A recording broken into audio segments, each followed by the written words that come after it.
Olá, eu sou Michele Cirilo e esse é o AquaCast, o podcast do Instituto Aqua.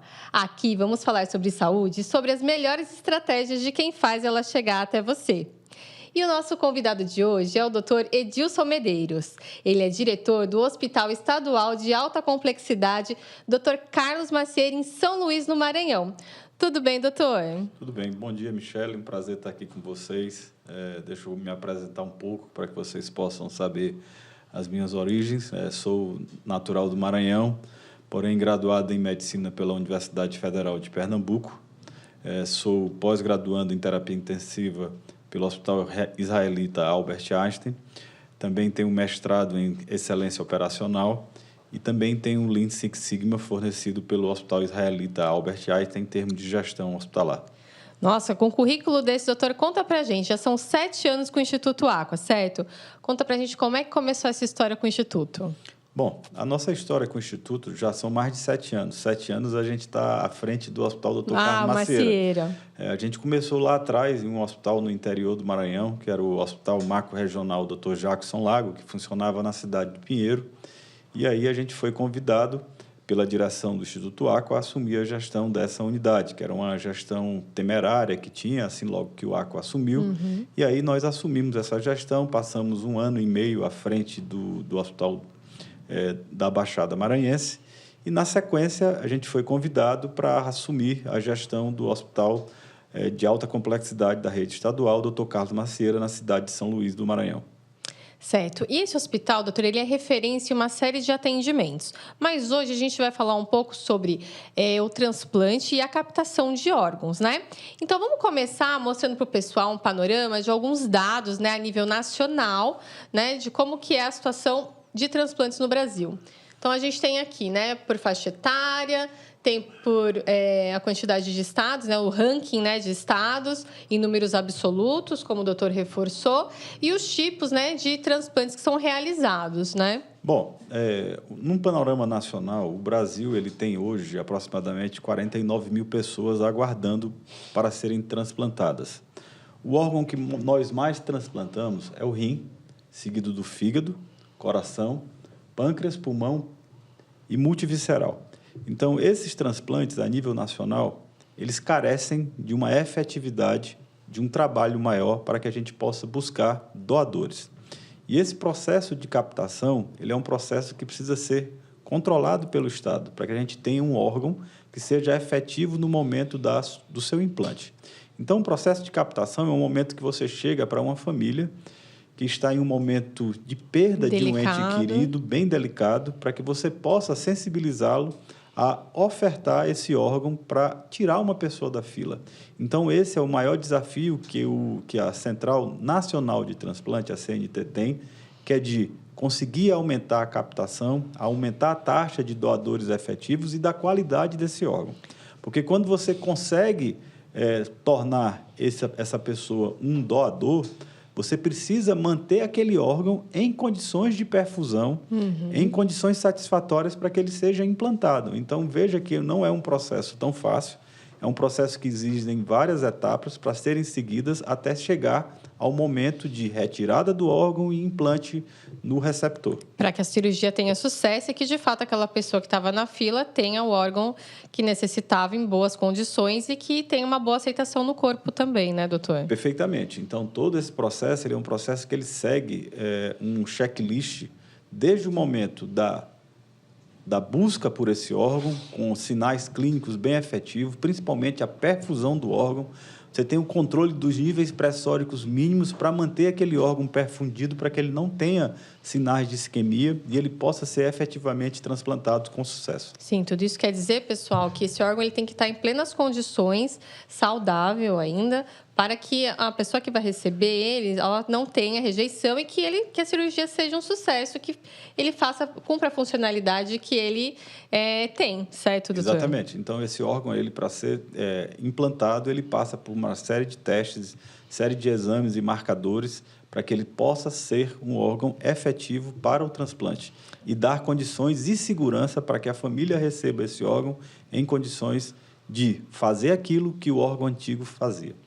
Certo, então vamos olhar aqui para a tela, pessoal. O Maranhão está em 11º no ranking nacional, com 129 transplantes realizados no ano de 2025. 2025. Certo? Certo. Então, o ano passado. Aqui tem as características por faixa etária e por sexo. Os homens ainda são predominantes nessa questão.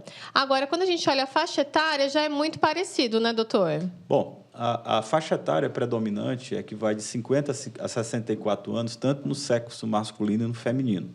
É importante frisar que hoje o Maranhão ele se encontra em uma situação bem melhor do que tinha 3 anos atrás. Há 3 anos atrás, o estado do Maranhão ele era o 27º transplantador do país.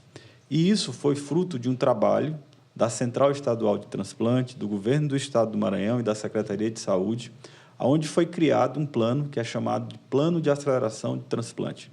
E esse plano de aceleração de transplante foram feitas várias etapas. Dentro desse planejamento estratégico, a parte inicial era o fortalecimento das CIDOTs, que são as centrais de doações de órgãos e tecidos das unidades hospitalares. Ou seja, de todas as unidades do Estado. Do Estado UPA, UBS, os hospitais municipais, estaduais, regionais, todos. Isso. Então, essa rede ela foi fortalecida com a capacitação desse núcleo para fazer a busca daqueles possíveis doadores. Depois desse processo de implantação das CIDOTs, e o Maranhão foi bem efetivo nessa implantação, aí a gente passou para uma segunda etapa, que é a unificação dessas CIDOTs sendo controlada por uma OPO, que é Organização de Procura de Órgãos. Ou seja, essa OPO hoje ela está centralizada no Hospital Dr. Carlos Macieira e ela concentra toda a busca e procura de órgãos da grande ilha de São Luís. Então, toda a equipe do Hospital Dr. Carlos Macieira, a partir do momento em que existe um doador, um provável doador em determinada unidade hospitalar, ela se dirige a essa unidade e faz todo o processo de acompanhamento e orientações para que você possa ter a efetividade dessa doação sendo concretizada num transplante. Então, esse processo é um processo lento, ele exige etapas bem rigorosas para que possa ser sequenciado e cumprido. Certo, mas olha só, pessoal, com uma reorganização total dessa área no sistema público de saúde, nós conseguimos com que o Maranhão ele subisse pra caramba, né, no ranking. Se ele estava em 27º, foi para 11ª posição, é um salto enorme em 2 anos, né, doutor? É um salto muito grande, um salto cujos desafios mostra que aquele planejamento que foi feito, o mapeamento de todas as etapas do processo, desde o momento de capacitação dos times, ou seja, você tem que capacitar os médicos, tem que capacitar os enfermeiros, para que eles possam fazer a busca efetiva. E dentro dessas CIDOTs que foram capacitadas, se começou a identificar, dentro das unidades hospitalares, prováveis doadores. E esses prováveis doadores se efetivaram como doadores, né? Porque você identificar e torná-los doadores é um processo íngreme, porque você tem que ver várias etapas desse processo de identificação desse órgão, para saber se esse órgão ele é viável ou não viável. E também para quem vai receber, né? Perfeitamente. Se, né, vai ter que ele tem algumas características que são específicas para um certo tipo de pessoa para receber, certo? É interessante as pessoas saberem, Michele, como é que funciona essa linha de espera, essa fila de espera do paciente que está aguardando um transplante. Então, essas filas elas são classificadas por níveis de prioridade e por tipo de sangue. Então, essa tipagem que é feito é que vai identificar quem é a primeira pessoa daquele órgão que está sendo doado. Então, no momento em que aquele órgão ele está sendo doado, ele já vai ter aquela classificação e aí você roda a fila para com aquela especificidade do mesmo órgão que está sendo doado. Sim, então, às vezes mais grave é que vai ser ofertado o órgão. Sim, então, às vezes, uma pessoa que nem está em primeiro na fila, mas que não é tão grave, mas se eu não tiver ninguém tão grave, tiver alguém mediano ali que tem a compatibilidade, esse mediano é que vai ser atendido porque não teve nenhum grave à frente na fila. O que define a doação, primeiro, é a gravidade e a compatibilidade. Sim. Então, estando isso adequado, o órgão é transplantado para aquela pessoa que foi girado na fila. E a preferência ela é dada inicialmente para a unidade que está coletando. Então, por exemplo, se o paciente é do Maranhão, aquele órgão que está sendo doado, primeiramente ele é doado para o Estado, porque existe um tempo de isquemia no qual esse órgão ele tem que ser implantado. E esse tempo de isquemia é que vai garantir a segurança desse órgão. Então, quando esse órgão ele é oferecido naquela linha do Estado e ele não é atendido, aí se faz uma doação nacional. Então, aquele órgão ele pode sair do Maranhão e ir para o Ceará. Entendi. Ele pode sair do Maranhão e vir para São Paulo. Né? Então, você tem a oportunidade de que esse órgão ele seja feito o transporte dentro do país. Sim, desde que tenha o tempo, né, ali, né, a organização toda dentro do tempo para que esse órgão chegue em boas condições. Em condições viáveis de ser implantado, perfeitamente. Certo. Vamos seguir agora aqui para essa outra tela que fala sobre o transplante de córnea. O Macieira, doutor, antigamente, há uns anos atrás, ele fazia apenas a captação de córnea, certo? Bom, mais ou menos. Existiam pessoas no Hospital Dr. Carlos Macieira que faziam o processo de captação, mas não eram vinculadas ao hospital. Então, quando nós tínhamos um provável doador, vinha uma pessoa dentro do hospital fazer essa captação. Certo. Lembra que a gente falou lá atrás que as CIDOTs evoluíram a OPO? Sim. Então, hoje, toda a nossa equipe que foi treinada e que foi capacitada para a captação da córnea, ela está dentro do Hospital Carlos Macieira. Também. Então, quando existe um doador efetivo, essa equipe ela vai até o local e faz essa captação. Então, hoje, para nossa felicidade, em menos de 2 anos de implantação da nossa OPO, nós somos a unidade que mais faz captação de córnea no estado do Maranhão.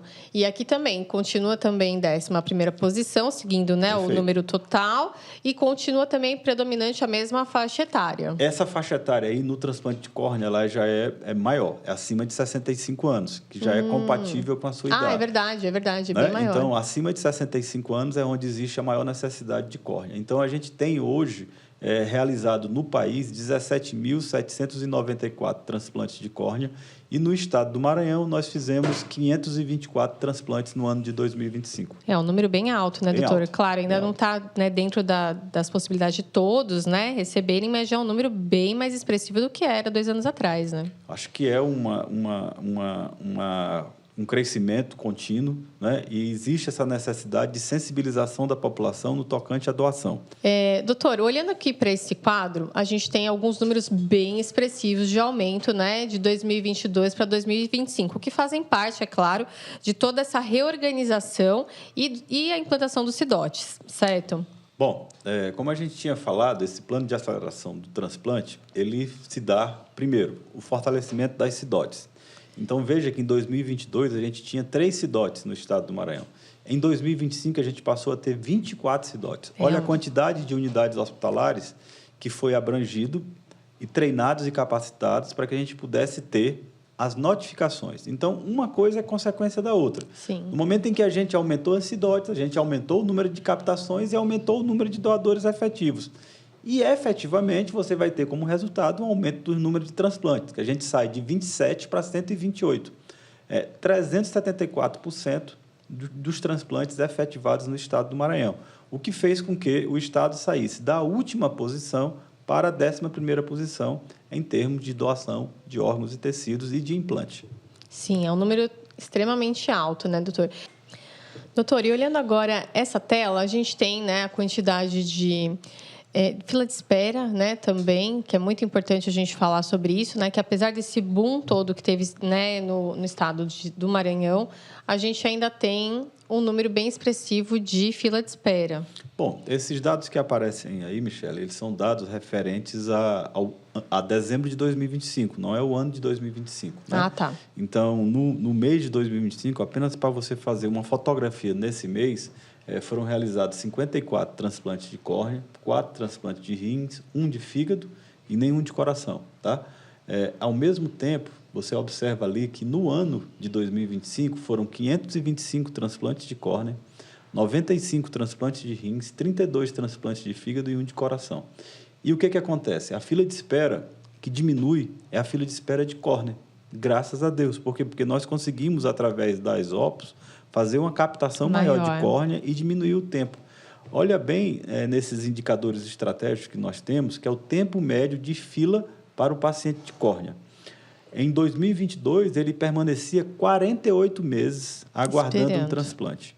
Em 2025, a gente chegou a apenas 15 meses. Diminuiu então, drasticamente. O objetivo da Central Estadual de Transplante do Governo do Estado do Maranhão é, de forma o mais precoce possível, ter essa córnea implantada. e aumentar essa captação. Então, mostra que, na medida em que a gente tem a positiva familiar, lembra que a gente conversou sobre a questão de sensibilização das famílias para a doação, a gente vai conseguir transplantar mais tecidos e diminuir o tempo de fila. E qual é o nosso gargalo hoje, ainda continua sendo? É a negativa familiar para órgãos. Então, a gente ainda tem taxas crescentes, mesmo com as capacitações, mesmo com as campanhas de conscientização do aumento dessas negativas. E essas negativas familiares é que fazem com que se aumente o transplante. Por isso que é importante um programa como esse mostrar a sensibilização para a doação de órgãos e tecidos no país. Não é só no Maranhão, doutor, mas no país. E até falando sobre isso, existem novas legislações sobre isso. Antigamente, a gente podia até colocar no RG que era doador ou não, mas fica ainda a cargo da família decidir. É importante as pessoas que querem ser doadoras, elas sinalizarem para a família esse desejo, porque isso pesa muito na decisão da família quando chega a equipe para fazer essa sensibilização, não é, doutor? Perfeito. Eu acho que o desejo hoje, a vontade manifestada para os seus próximos, sua esposa, seus filhos, né? Que você quer ser doador de órgãos efetivos, isso vai ser levado em conta no momento em que a família for convidada a decidir pela doação. E essa sensibilização das pessoas, com essa efetivação, faz com que nós tenhamos sucesso no processo de doação, com diminuição da negativa familiar e aumento da doação de órgãos e tecidos no país. E a parte legal disso, como que funciona? Mudou também? Não existe nenhuma mudança da parte legal. A família ainda é totalmente responsável por esse processo de doação. No momento em que se encontra um provável doador, se inicia um processo, tanto técnico como jurídico, para que você tenha essa retaguarda conferida tanto ao doador como ao receptor, garantindo a ambos a efetividade do processo e sem nenhum problema jurídico posterior. Então, é um processo que ele começa a ser amarrado no momento em que aquele provável doador passa a ser identificado pela CIDOT ou pela OPO. E, a partir daquele instante, se desencadeia, cada um dentro da sua etapa, o processo de entrevista, o processo de aplicação das garantias legais para a doação e efetivação do órgão. Certo. E se fala muito na doação da pessoa após a morte, mas tem doação em vida também. Como que funciona? Quais são os órgãos? Bom, hoje já se faz essa doação em vida para o transplante hepático e para o transplante renal. O transplante renal, ele é mais simples, porque é um órgão que ele, por não ser um órgão vital, e você pode substituir colocando aquele paciente na máquina de hemodiálise em busca de um novo órgão, facilita essa doação intervivos. Mas, geralmente, se prefere a doação do cadáver, né? Do provável doador que vai a óbito. Então, essa doação ela é muito mais segura, porque imagina você, a gente tem 2 rins, e a gente vai tirar a gente vai ficar só com um rim. Qualquer problema que a gente tenha nesse único rim, nós passaremos a fazer parte dessa fila para sermos receptores, para sermos doadores. Então, é como se substituísse, né? Então, não adianta. Então, esse processo ele é um processo que a gente escolhe como último momento a ser feito, quando a gente não consegue, dentro daquela fila de espera, atender. E aí, um ente querido faz uma nobre doação daquele órgão para o seu ente. E isso você tem um fortalecimento desse vínculo, com certeza. Às vezes é um irmão, às vezes é um tio, um sobrinho que faz esse processo de doação. E no Brasil é permitida essa doação. No transplante hepático, aí como é que é feito?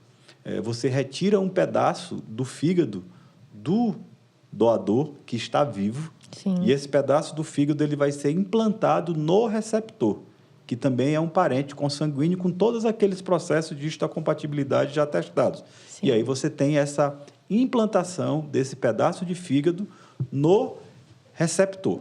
E é bom frisar que aquele pedaço de fígado que foi retirado do doador, o fígado ele se regenera totalmente. Olha só que interessante. Então, depois de um tempo, esse fígado regenerado, ele ocupa aquele espaço e volta a ser um órgão do tamanho normal. Mas é um processo que exige uma qualificação maior para a captação e o implante.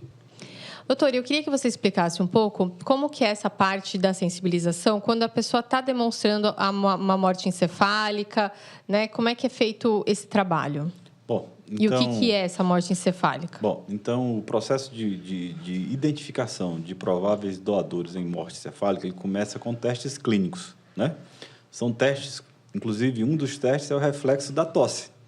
Né? Então, esse é um teste que é feito para saber se existe sinais clínicos de deterioração neurológica que possam indicar que esse paciente ele está evoluindo ao processo de morte encefálica. Fechado esses testes clínicos, você vai para os testes diagnósticos, que são exames complementares, que é o eletroencefalograma e o ultrassom com Doppler, para avaliar o fluxo sanguíneo cerebral. No momento em que esses testes eles se complementam, você junta o teste clínico com o teste de eletroencefalograma ou do Doppler, você vai ter a evidência que não existe fluxo sanguíneo cerebral, que não existe atividade cerebral e que aquele paciente ele está em processo de morte encefálica. A partir desse instante é que aquele paciente ele pode se tornar um provável doador. Sim. E aí se inicia o processo de conversas com da equipe da OPO ou da CIDOT com os familiares para saber se aqueles familiares eles têm interesse no processo de doação daqueles órgãos. E esses órgãos, a partir desse momento, eles passam a ser monitorados e perfundidos com parâmetros mínimos adequados para que o implante possa ser realizado com segurança. Certo. Então, quando tem a morte encefálica, quer dizer que o cérebro parou e vai parar de mandar os comandos para o corpo, então aquela pessoa ela vai morrer de qualquer maneira, é isso? Exatamente. O desfecho daquela pessoa com o processo de morte encefálica é o desfecho do óbito final, sem a utilização de nenhum dos seus órgãos e tecidos que poderiam ser utilizados para implante. Então, esse processo ele é um processo que ele exige capacitação da equipe para fechar o diagnóstico e ele nunca é feito de forma isolada, né? Não é só um médico que faz esse processo. É uma equipe que vai conjuntamente fazer esse diagnóstico e oferecer esse diagnóstico. E esse diagnóstico ele é oferecido à família. A família entende que existe o processo de morte encefálica e, a partir daí, então, é que se pode iniciar a busca, o assédio, entre aspas, né, para que conscientize aquela família a ser um provável doador. Certo. E tem alguma idade limite para ser doador? Hoje, não existe uma idade limite para ser doador. O que existe são as condições e as comorbidades existentes. Então, um paciente, por exemplo, que seja hipertenso, diabético, que tenha muitas complicações periféricas, é lógico que o órgão dele, a perfusão vai ser pior. Então, a vitalidade desse órgão vai ser pior. Mas todas as pessoas de idade, independente da sua idade, elas podem ser doadores, desde que o órgão esteja previamente perfundido e não tenha condições clínicas que atrapalhem esse processo de doação.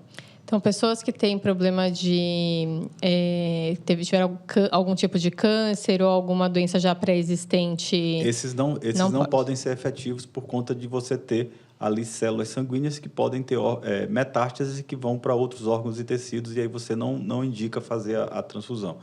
Algumas comorbidades, como câncer, como doenças imunológicas que podem ser transmitidas facilmente, elas saem desse contexto de doação em função disso. Doutor, e para encerrar aqui como última pergunta, eu queria que você contasse qual que é o papel do SUS, né, nessa rede nacional de transplantes. Bom, o Sistema Único de Saúde é o principal órgão que faz todo esse processo de captação e de implante. Mas hoje a gente já tem parcerias privadas, através de instituições privadas, que também já fazem esse processo de captação, né? E por que essas instituições começaram a fazer esse processo de captação? Porque os valores que são pagos pelo Sistema Único de Saúde para fazer esse processo de captação e de implante, eles são valores atrativos e que já cobrem o custo desse processo.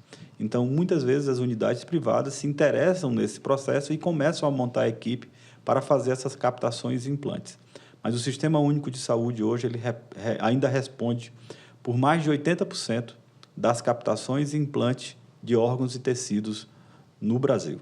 Doutor, e para um hospital público ou privado se habilitar a fazer a captação e o transplante, o que é necessário?